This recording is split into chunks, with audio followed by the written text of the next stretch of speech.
그리스도인들은 세상 속에서 그리스도인답게 살아가야 합니다. 그리스도인답게 성숙한 믿음으로 살아가야 합니다.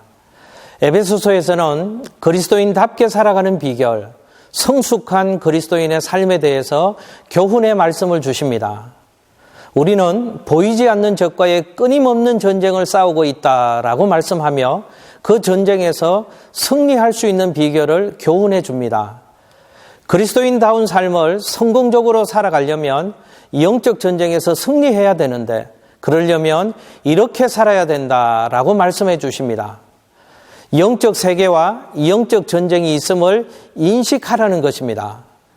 에베소서에서는 우리가 살아가는 일상의 삶을 씨름, 전쟁에 비유합니다.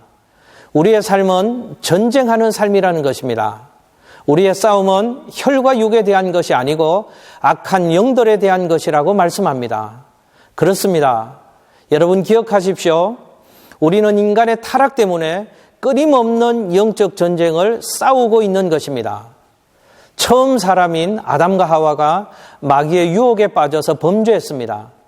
범죄함으로 말미암아 그때부터 영적인 전쟁을 하면서 살 수밖에 없는 환경이 우리에게 주어진 것입니다. 문제는 우리가 영적 전쟁이 있다는 것을 인식하지 않는다는 것입니다. 잊지 마십시오. 영적인 세계가 있습니다. 우리의 삶은 영적 전쟁터에서 영적 전쟁을 하는 것입니다. 이것을 인식하지 않으면 우리는 영적 전쟁에서 승리할 수가 없는 것입니다. 전쟁의 대상을 바르게 이해해야 된다고 말씀하십니다. 전쟁의 대상이 누구인가를 잘 알아야 합니다. 그럴 때 전쟁에서 승리할 수 있는 것입니다. 먼저는 영적 전투의 대상이 아닌 것부터 우리에게 말씀해 주십니다. 우리의 씨름은 혈과 육에 대한 것이 아니라고 했습니다. 혈과 육은 눈에 보이는 현상의 세계를 말하는데 그 가운데 사람을 말합니다. 우리의 싸움의 대상이 사람이 아니라고 짚어주고 있는 것입니다. 그러면 우리의 싸움의 대상은 누구일까요? 악한 영들이라고 성경은 말씀합니다. 통치자들과 권세들과 이 어둠의 세상 주관자들과 하늘에 있는 악의 영들입니다. 이것은 세상의 어떤 권력을 의미하는 것이 아니고 사탄, 마귀, 귀신들입니다. 그리고 그 마귀는 간계하다고 마귀의 특성을 교훈합니다. 마귀는 아주 교활하고 교묘한 책략으로 우리를 향해 공격해 온다는 것입니다. 이것을 우리가 잘 이해해야 신앙생활에서 승리할 수가 있는 것입니다. 기억하십시오.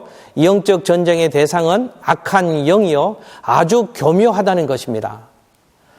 영적으로 무장해야 영적 전쟁에서 승리할 수 있음을 우리에게 말씀합니다. 영적 전쟁에서 이기려면 악한 영들보다 더 강해져야 하는 것입니다. 어떻게 강해질 수 있을까요? 주님 안에 있을 때 강해지는 것입니다.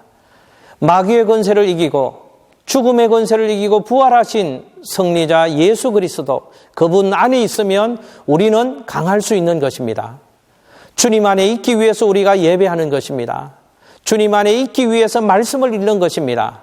주님 안에 머물기 위해서 찬양을 하는 것입니다.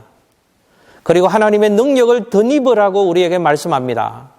우리는 악한 영들을 대적하여 이길 수 없는 존재이지만 하나님의 능력을 덧입으면 우리가 이길 수 있다는 것입니다.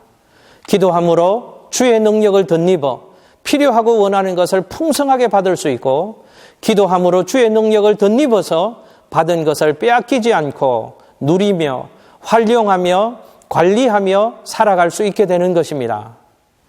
영적 전쟁은 보이지 않는 적과의 피할 수 없는 전쟁입니다. 마귀가 끊임없이 우리를 공격하기 때문에 그 누구도 피할 수 없습니다. 잊지 마십시오. 영적인 세계가 분명히 있습니다. 영적 전쟁이 있습니다. 그 전쟁의 대상은 악한 영들입니다. 능력을 덧입어야 이길 수 있습니다. 주 안에 서야 영적 전쟁에서 승리할 수 있는 것입니다.